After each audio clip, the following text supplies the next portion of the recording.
नमस्कार दोस्तों, मैं चिन्मय आपका स्वागत करता हूं हमारे YouTube चैनल पे।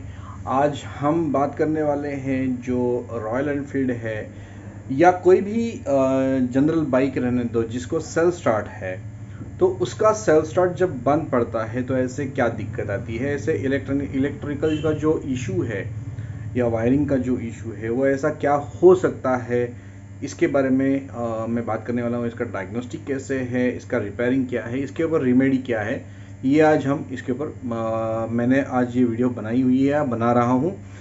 आई होप आपको ये वीडियो अच्छी लगेगी।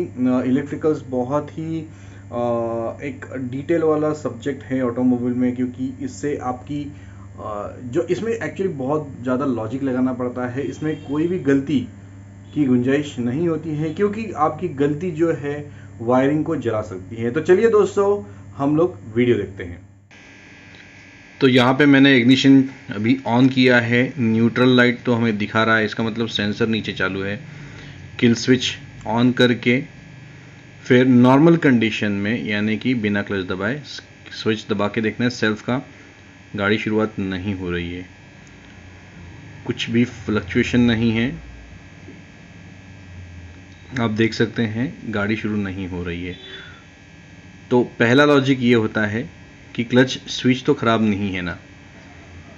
तो क्लच स्विच को मैंने प्रेस रखने के लिए क्लच लीवर को मैंने टैग लगा दिया है, और ये जो है ये क्लच स्विच है जो क्लच लीवर के बराबर एग्जैक्टली नीचे रहता है। तो इसका लोकेशन जो है वो लीवर पे है, आप देख सकते हैं। इसके बाद भी न्यूट्रल लाइट ऑन है और स्विच दबा के देख रहा हूँ, नहीं शुरू हो रही है। अब दूसरा लॉजिक, मैंने गियर जो लीवर है वो दबा के रखा है और गाड़ी गियर में रखी है, फिर भी स्टार्ट करके देख रहा हूँ, फिर भी शुरू नहीं हो रहा है।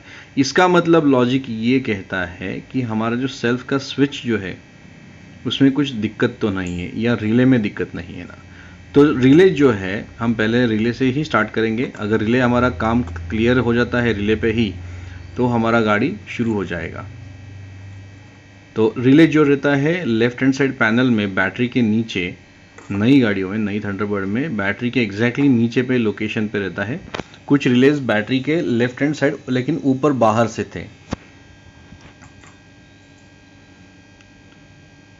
अब ये जो है रिले का कनेक्टर है, ये स्विच के थ्रू आता है, ये स्विच से आता है। तो पहले हम इसको चेक करेंगे। ये नीचे रिले है, आप देख सकते हैं। रिले जो है वो बॉटल जैसे दिखता है, जिसको दो जाड़े वायर यानी कि थिक वायर और दो पतले वायर जो ये कनेक्टर को अटैच्ड है।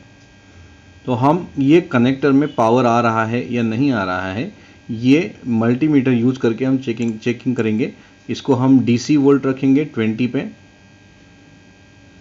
और कनेक्टर को डिस्कनेक्ट करेंगे। देखिए दोस्तों, रिले को एक्टिवेट करने के लिए पावर लगती है, यानी कि नेगेटिव और पॉजिटिव। इसमें सिंगल साइड यानी कि सिर्फ पावर या पॉजिटिव नहीं आने वाली है या सिर्फ नेगेटिव नहीं आने वाली है, इसको दोनों आता है। पावर जो है, पोलैरिटी दोनों है वो लगती है। तो पहले हम चेक करेंगे कि इसमें वोल्टेज आ रही है। ये जो कनेक्टर है इसको हमें चेक अभी नहीं करना है। बहुत इंपॉर्टेंट बात है, लॉजिक जो है वो बहुत इसको मतलब क्लियर रखना चाहिए अपने आप को, सर्किट मालूम होना चाहिए, बेसिक्स। तो ये जो आप देख रहे हैं कनेक्टर, ये जा रहा है स्टार्टर रिले को, जो हमें इसको अभी हम चेक नहीं करेंगे, लेकिन हम चेक करेंगे ये कनेक्टर को जो हार्नेस से आ रहा है, जिसको पॉजिटिव और नेगेटिव पोलैरिटी रहनी चाहिए। इसमें से कोई भी अगर ख़राब हो जाता है तो आपका रिले एक्टिवेट नहीं होगा। तो मैंने नेगेटिव, बैटरी के नेगेटिव टर्मिनल पे इसका एक सिरा जो है मल्टीमीटर का वो लगा के रखा है, और जो कनेक्टर है जिसमें दो पिन से, इसमें से कौन सी पिन पॉजिटिव है नेगेटिव है वो हमें तुरंत पता चल जाएगा। फ्लक्चुएशन अगर 12 वोल्ट पे चला गया एक पिन पे तो समझ लेना वो पॉजिटिव पिन है, और अगर नहीं चला गया तो भी आपको रुकना पड़ेगा। पहले आपको इग्निशन ऑन करना पड़ेगा, किल स्विच ऑन करना पड़ेगा, और फिर कनेक्टर में से कोई तो एक पिन को आपको चॉइस करनी है, और उसको जो प्रोब है, मल्टीमीटर का प्रोब जो है वो आपको लगाना है। और उस टाइम पे आपको सेल्फ का स्विच जो है वो प्रेस करके रखना है या दबा के चेक करना है। अगर यहाँ पे वोल्टेज आता है तो समझ लेना पावर आ रही है, हो सकता है नेगेटिव ब्रेक हो गई है। लेकिन अगर पावर आपको नहीं दिखी, यानी कि वोल्टेज नहीं दिखता है, तो समझ लेना कुछ ना कुछ गड़बड़ी हार्नेस के थ्रू या स्विच के थ्रू हो सकती है। इसका मतलब ज़रूरी नहीं है कि रिले गया है। तो इसमें दोनों प्रोब जो है मैं दोनों पिंस को टच करके देख रहा हूँ, कहीं पे भी मुझे पावर नहीं आ रही। इसका मतलब इसमें पावर या नेगेटिव दोनों का भी प्रॉब्लम हो सकता है, लेकिन इसको भी चेक करने का एक तरीका है। कभी कभी स्विच में पानी की वजह से पिटिंग होता है, जिसकी वजह से आपको वोल्टेज नहीं दिखाई देगा। मेरा मल्टीमीटर में थोड़ा लैग है।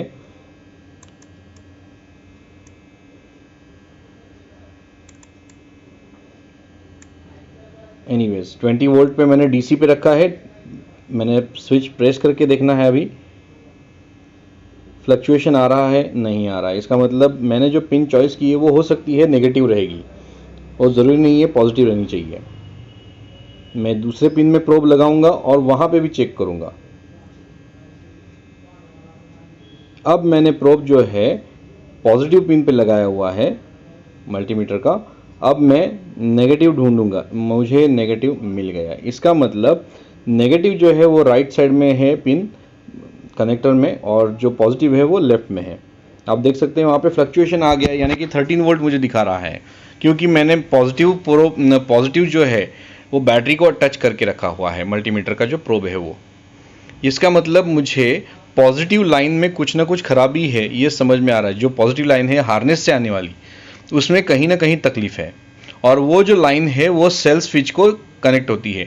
ध्यान में रखना, नेगेटिव हमेशा कांस्टेंट रहेगा, पॉजिटिव हमेशा स्विच के थ्रू रहता है, यानी कि उसको पॉजिटिव स्विचिंग कहते हैं। ये नेगेटिव स्विचिंग सिस्टम नहीं है, ये पॉजिटिव स्विचिंग सिस्टम में आता है। इसमें मैं वापस प्रोब लगा के रखा है, और ये टाइम पे मैं वापस एक बार ट्राई करूंगा बटन दबा के। हो सकता है आपको जोर से दबाना पड़े। आप देख सकते हैं इसमें थोड़ा फ्लक्चुएशन आया है, इसका मतलब कहीं ना कहीं प्रॉब्लम तो ज़रूर है। मैंने ये स्विच को बहुत ज़ोर से दबाया हुआ है, जिसकी वजह से ये पता चलता है कि स्विच में प्रॉब्लम है, यानी कि हार्नेस में भी प्रॉब्लम नहीं है, और फिलहाल रिले में प्रॉब्लम नहीं है, और बैटरी में तो बिल्कुल नहीं है, क्योंकि बैटरी एक तो क्लाइंट ने नहीं डाली हुई है, और दूसरी बात मुझे वोल्टेज भी 13 वोल्ट तक जा रहा है। रेजिस्टेंस की वजह से थोड़ा सा वोल्टेज ड्रॉप हो सकता है। अब मैं वापस कनेक्टर जो है, रिले का कनेक्टर जो है वापस कनेक्ट करके देखूंगा, और गाड़ी शुरुआत हो रही है या नहीं हो रही है वो चेक करूंगा।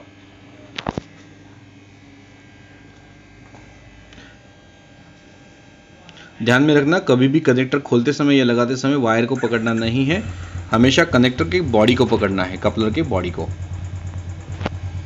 गाड़ी शुरुआत हो चुकी है, इसका मतलब स्विच में प्रॉब्लम है, या हो सकता है पानी की वजह से हो सकता है, या बार बार जब हम उसको स्विच दबाते हैं तो उसमें इस पिटिंग होने का भी चांसेस हो जाता है। पिटिंग यानी कि जो दो पॉइंट्स रहते हैं मेटल के, उसके जो जब कांटेक्ट में आता है तो वहाँ पे स्पार्क की वजह से एक गड्ढा जैसे तैयार होना चालू हो जाता है, या कार्बन जैसे लेयर आ जाती है, कार्बन भी आती है। जैसे कि हमारे सीबी पॉइंट में आप देख सकते हैं पिटिंग, इसको पिटिंग कहते हैं। सीबी पॉइंट 10 बार जब चालू बंद होता है तो उसमें गड्ढा गिरता है या कार्बन का लेयर आता है। गाड़ी शुरुआत हो सकती है, आराम से हो रही है, इसका मतलब स्विच के कनेक्शन में प्रॉब्लम है। अब मैं स्विच को क्लीन करूंगा बिना खोले। कॉन्टैक्ट क्लीनर जो आता है, स्पेशल केमिकल्स है ये, इलेक्ट्रिकल कॉन्टैक्ट क्लीनर, इसको मैं यूज़ करूंगा, जिसके थ्रू ये जो पिटिंग जो है इसको मैं निकालने का ट्राई करूंगा बाहर के बाहर बिना खोले। इसको आपको सिर्फ स्प्रे करना है, जिसकी वजह से उसके ऊपर आया हुआ जो कार्बन का लेयर है वो हट जाएगा। आपको अच्छी तरह उसको शेक करना है पहले। कोई भी स्प्रे जो है इसको हमेशा शेक करना पड़ता है, क्योंकि केमिकल हो सकता है, सेपरेशन हो सकता है अंदर, लेकिन उसके लिए आपको शेक करके फिर ही उसको यूज़ करना है। तो उसको आपको स्प्रे करना है स्विच के गैप में से। मैंने ये पॉइंट के थ्रू, आप जो देख रहे हैं हेडलाइट का जो स्विच है उसके थ्रू मैंने क्लीनिंग के लिए स्प्रे किया हुआ है, फिर हम चेक करेंगे अभी।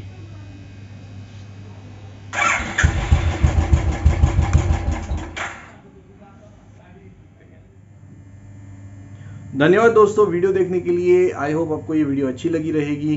इसमें काफ़ी सारी इन्फॉर्मेशन मैंने दी है, मैंने ट्राई किया है। आई होप आपका जो रिपेयरिंग रहेगा, या आपका जो डायग्नोस्टिक रहेगा, या आपका जो लॉजिक लगाने का तरीका रहेगा, ये ऑलमोस्ट सेम रहेगा, जिससे आपका काम जो है वो जल्दी हो जाएगा। धन्यवाद दोस्तों वीडियो देखने के लिए।